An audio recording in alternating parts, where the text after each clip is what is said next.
I look at it, we take one step at a time. The first test match is here, we win that, and then we start thinking about winning the series. Pace অ্যাটাকে Zimbabwe বধ করতে চান Simmons, সতর্ক থাকার আহ্বান ভাসারের। Test ম্যাচে আসলে likely নেওয়ার কোনো সুযোগ নেই। যখন টেস্ট ম্যাচ খেলবো আবার বেস্ট পসিবল 11 নিয়েই খেলা উচিত।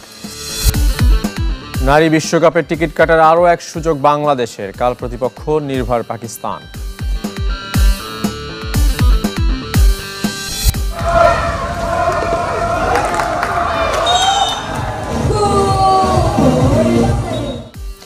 এইচএফ কাপ হকিতে দুরন্ত শুরু বাংলাদেশের, চ্যাম্পিয়নদের কাছে 5-1 গোলে উড়ে গেল কাজাখস্তান।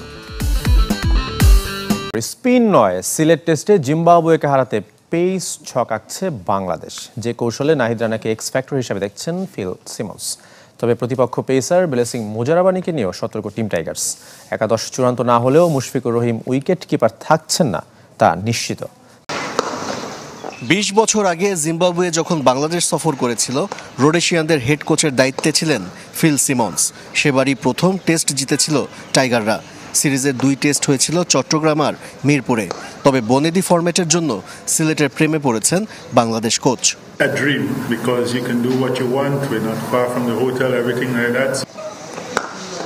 উপমহাদেশের বাইরের কোনো দল বাংলাদেশ সফর করলে স্পিন উইকেটে খেলা একটা রীতিতে রূপ নিয়েছিল।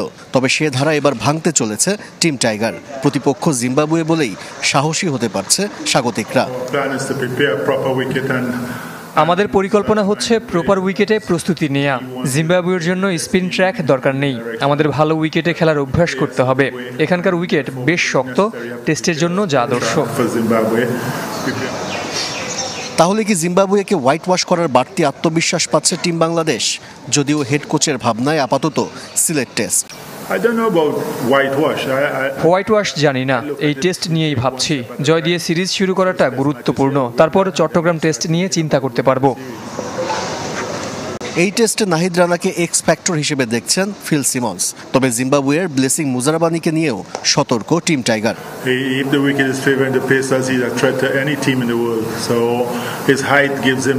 ওদেরও আছে, দুজনই হতে পারে এক্স ফ্যাক্টর। যদিও ওর সম্পর্কে খুব বেশি ধারণা নেই, তবে ওর উচ্চতা সমস্যা তৈরি করতে পারে। এখনও একাদশ চূড়ান্ত করেনি স্বাগতিকরা। উইকেটের পেছনে কে দাঁড়াবে সে সিদ্ধান্তও নেওয়া হয়নি। তবে মুশফিকের হাতে যে কিপিং গ্লাভস উঠছে না তা নিশ্চিত। এদিকে আজ দুপুরে অনুশীলন করেছে জিম্বাবুয়ে দল। যদিও ঐচ্ছিক হওয়ায় এদিন মাঠে আসেননি দলের বেশিরভাগ ক্রিকেটার। নেটে স্কিল ট্রেনিং শুরু করে আফ্রিকার দলটি। স্পিনারদের বিপক্ষে লম্বা সময় ব্যাটিং অনুশীলন করেন শন উইলিয়ামস, ক্রেগ আরভিনরা। পেসাররাও নিজেদের ঝালিয়ে নেন। আগের দিন বৃষ্টির কারণে মাত্র 20 মিনিট অনুশীলন করতে পেরেছিল সফরকারীরা। পর্যাপ্ত প্রস্তুতি না হলেও অসন্তুষ্ট নয় জিম্বাবুয়ে।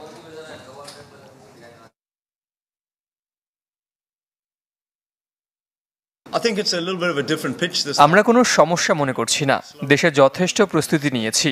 এখানকার কন্ডিশনের সাথে মানিয়ে নেওয়াটা জরুরি, আর মানসিকভাবে নিজেকে কতটা প্রস্তুত করা যায় সেটাই গুরুত্বপূর্ণ। জিম্বাবুয়ের বিপক্ষে হেলাফেলা নয়, টাইগারদের সতর্ক থাকার কথা বলেছেন সাবেক অধিনায়ক হাবিবুল বাশার। সিলেট টেস্ট স্পোর্টিং উইকেটে আয়োজনের পরামর্শ দিয়েছেন। বাংলাদেশের পেস ইউনিট নিয়ে আশাবাদী তিনি। হারলে লজ্জা আর জিতলে তেমন প্রশংসা মেলে না। প্রতিপক্ষ যখন জিম্বাবুয়ে, তখন এমন এক অদৃশ্য চাপ নিয়ে মাঠে নামে বাংলাদেশ। জিম্বাবুয়ের কাছে 2018 সালে টেস্ট হেরেছিল টাইগাররা, তাও সিরিজের প্রথম টেস্টের ভেন্যু সিলেটে। পুরনো তিক্ততার কথা মনে করিয়ে ক্রিকেটারদের সিরিয়াস থাকার কথা বলেছেন সাবেক অধিনায়ক। আমরা বলছি যেটা আমার পছন্দ না জিম্বাবুয়ের বিপক্ষে। It's not like that, test match.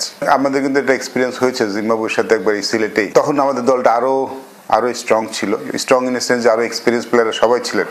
সেই দলটা নিয়ে কিন্তু আমরা জিম্বাবুয়ের কাছে হেরেছিলাম। সো টেস্ট ম্যাচে আসলে লাইকলি নেওয়ার কোনো সুযোগ নেই। টেস্টে উন্নতির জন্য হেড কোচ ফিল সিমন্সের সাথে সুর মিলিয়েছেন Habibul Bashar. Tiger pace unit সমৃদ্ধ হওয়ায় স্পোর্টিং উইকেট হতে পারে আদর্শ। আমাদের স্পোর্টিং উইকেট হলে খুব ভালো হয়, যেহেতু আমাদের হাতে খুব ভালো একটা পেস বোলিং ইউনিট আছে। আর আমাদের ব্যাটাররা একটু ব্যাটে বল আসাটা পছন্দ করে স্লো উইকেটের থেকে। স্পিন ট্র্যাক অনেক সময় যেটা হয় যে আপনার এগেনস্টেও কাজ করতে পারে। আপনার টসে হেরে যান, 4th ইনিংসে ব্যাটিং করে ইজ অলওয়েজ ডিফিকাল্ট। 5 মাস পর সাদা পোশাকের ফরম্যাটে নামবে নাজমুল শান্তর দল। চ্যাম্পিয়ন্স ট্রফি শেষে ঢাকা লিগের ব্যস্ততা, যে কারণে লঙ্গার ভার্সনের জন্য আলাদা করে প্রস্তুতি ম্যাচ খেলার সুযোগ হয়নি। তবে আধুনিক ক্রিকেটে ওসবের সাথে মানিয়ে নেওয়াটাই বাস্তবতা।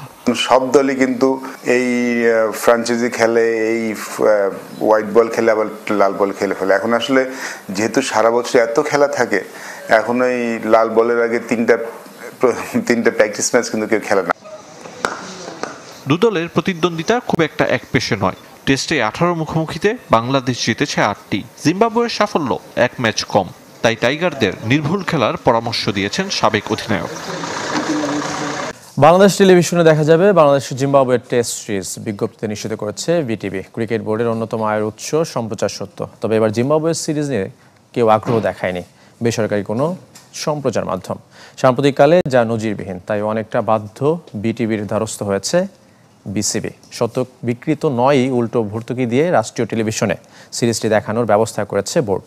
এদিকে সিলেট টেস্টেও কমেছে ম্যাচ টিকিটের মূল্য। সর্বনিম্ন দাম মাত্র 50 টাকা। ক্লাব হাউস 250 আর গ্র্যান্ড স্ট্যান্ডের টিকিট দাম 500 টাকা নির্ধারণ করেছে বিসিবি। রোববার ম্যাচের প্রথম দিন থেকে স্টেডিয়াম ও কাউন্টার ও মধুমতি ব্যাংকের সিলেট আম্বারখানা শাখায় মিলবে টিকিট। এবং নারী বিশ্বকাপ বাছাইয়ের খবর, মূল পর্বে জায়গা করে নিতে কাল পাকিস্তানের মুখোমুখি বাংলাদেশ। জয় নিশ্চিত হবে বিশ্বকাপ খেলার টিকিট। হারলেও সুযোগ থাকবে, তবে সেক্ষেত্রে পয়েন্ট টেবিলে পরের অবস্থানে থাকা স্কটল্যান্ড ও ওয়েস্ট ইন্ডিজের হারতে হবে। পাকিস্তানের বিপক্ষে বাংলাদেশের ম্যাচ সকাল 10:30টায়। সবার আগে বিশ্বকাপ নিশ্চিত করেছে পাকিস্তান। 4 ম্যাচে শতভাগ জয়, সেখানে সমান ম্যাচে বাংলাদেশের পয়েন্ট 6। প্রথম 3 ম্যাচ জিতে উঠছিল টাইগার্সরা, তবে শেষ ম্যাচে ওয়েস্ট ইন্ডিজের কাছে হেরে মূল পর্বে খেলার পথ এখন অনেকটা কঠিন। পাকিস্তান বিপক্ষে জিততেই হবে, আর না হয় চেয়ে থাকতে হবে স্কটল্যান্ড ও ওয়েস্ট ইন্ডিজের দিকে। দু দলকেই নিজেদের শেষ ম্যাচ হারতে হবে। ফারজানা হক, শারমিন আক্তার ও নিগার সুলতানা জ্যোতির উপর নির্ভর করছে ব্যাটিং লাইন আপ। বল হাতে আলো ছড়াতে হবে জান্নাতুল ফেরদৌস, ফাহিমা খাতুনদের। পাকিস্তান বাংলাদেশের শেষ 5 দেখায় 3 জয় টাইগার্সদের। পাকিস্তান জিতেছে 1টি। এবার ঢাকা প্রিমিয়ার লিগের খবর, নাটকীয় ম্যাচ দিয়ে শুরু রেলিগেশন এড়ানোর লড়াই। প্রথম ম্যাচে শাহিনপুকুরকে 19 রানে হারিয়েছে পারটেক্স। মিরপুরের হোম অফ ক্রিকেটে টস হেরে ব্যাট করতে নামে পারটেক্স। রুবেল মিয়ার সেঞ্চুরিতে 7 উইকেটে 264 রানে তুলে দলটি। শাহিন আলম নেন 3 উইকেট। জবাবে 73 রানের উদ্বোধনী জুটি, আর 3 উইকেটে 200 রান করলেও নাটকীয়ভাবে হেরে বসে শাহিনপুকুর। 8 রানে তাদের শেষ 6 উইকেট তুলে নিয়ে 19 রানের জয় পায় পারটেক্স। 3টি করে উইকেট অধিনায়ক আলাউদ্দিন বাবু ও অস্ট্রেলিয়ান বংশোদ্ভূত লেগ স্পিনার ইয়াসিন আরাফাতের। 21 মে ব্রাদার্সের বিপক্ষে হারলেই অবনমন নিশ্চিত শাহিনপুকুরের।